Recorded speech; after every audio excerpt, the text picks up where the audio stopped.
ठाणे जिल्ह्यात सर्वात मोठा म्हणजे शेकडो कोटी रुपयांचा दारू घोटाळा आता उघड झालेला आहे। एक्साईज अधिकाऱ्यांच्या आशीर्वादाने स्थानिक बार मालक हा शेकडो कोटी रुपयांचा वॅट टॅक्सचा घोटाळा करताना दिसून येत आहेत। ठाणे जिल्ह्यातील उल्हासनगर परिसरात असणारे अनेको परमिट रूम आणि बार रेस्टॉरंट हे राज्य उत्पादन शुल्क अधिकाऱ्यांच्या आशीर्वादाने डोळ्यादेखत कर चुकवेगिरी करत असल्याचे दिसून येत आहे। यामध्ये प्रामुख्याने Jolly bar and restaurant, Geeta Bhavan, Ansh palace, new Neelam restaurant and bar, Dev plaza bar, meat Vatika, Sai food आणि restaurant bar, Aman talkies Ulhasnagar 3 यांचे परमिट रूम चालवणारे सर्व मालक वाईन शॉप सारखे काउंटर चालू करून बेकायदेशीरपणे देशी विदेशी मद्य विक्री करून शासनाचा करोडो रुपयांचा महसूल बुडवत आहेत। मात्र राज्य उत्पादन शुल्कचे स्थानिक अधिकारी त्यांची पाठराखण करताना दिसून येत आहेत। मुळात महाराष्ट्र राज्यात परमिट रूम आणि रेस्टॉरंट, बार, क्लब व इतर ठिकाणी दारू विकण्यासाठी किंवा पिण्यासाठी आणि विकत घेण्यासाठी राज्य उत्पादन शुल्क खात्याचा परवाना घेण्याची गरज असते।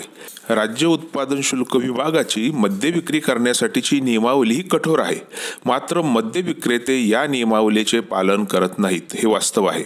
कधी यावे आणि दारू घेऊन जावे असा प्रकार उल्हासनगरमध्ये सध्या सुरू आहे। परमिट रूमचा परवाना असताना इतर ठिकाणहून देशी विदेशी मद्य आणून ते परमिट रूमच्या बाजूला वाईन शॉप सारखा हुबेहूब काउंटर उभा करून बेकायदेशीरपणे MRP किमतीवर मद्य विक्री करून शासनाचा महसूल बुडवला जात आहे।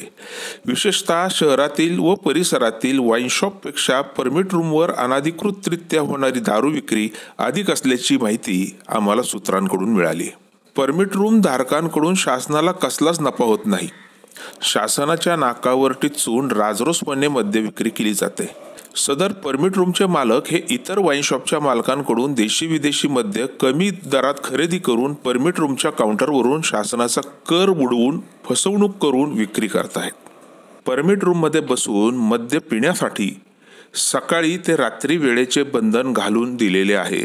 मात्र उल्हासनगरमधील Jwari bar and restaurant, Geeta Bhavan, Ansh palace, new Neelam restaurant bar, Dev plaza bar and restaurant NX, meat Vatika, Sai fast food restaurant and bar हे सर्व परमिट रूम धारक हे पहाटे मध्यरात्री 3 ते 3:30 वाजेपर्यंत आपली दुकाने चालू ठेवून मद्य विक्री करतात। हा सर्व गैरप्रकार डेमोक्रॅटिक इंडियाच्या प्रतिनिधीने आपल्या कॅमेऱ्यामध्ये कैद केला आहे। तसेच उल्हासनगरमधील या सर्व परमिट रूमचा परवाना कायमचा रद्द करावा यासाठी राज्याचे उपमुख्यमंत्री व उत्पादन शुल्क मंत्री अजितदादा पवार, राज्य उत्पादन शुल्क आयुक्त राजेश देशमुख यांना निवेदन देण्यात आले असून ठाणे अधीक्षक प्रवीण तांबे यांची प्रत्यक्ष भेट घेऊन कारवाई करण्याची मागणी डेमोक्रॅटिक इंडियातर्फे करण्यात आलेली आहे। तर ठाणे अधीक्षक प्रवीण तांबे यांनी संबंधित परमिट रूम धारकांवर कठोर कारवाई करण्याचे आश्वासन शिष्टमंडळाला दिले आहे। बातमी तीच जी समाजाची व्यथा मांडेल, बातमी तीच जे प्रशासनाच्या कानात शिसे होतील, बातमी तीच जी गल्लीपासून ते दिल्लीपर्यंतची सिंहासने हलवेल, बातमी तीच जी राज्यकर्त्यांना जनतेचा सेवक असल्याची जाणीव करून देईल।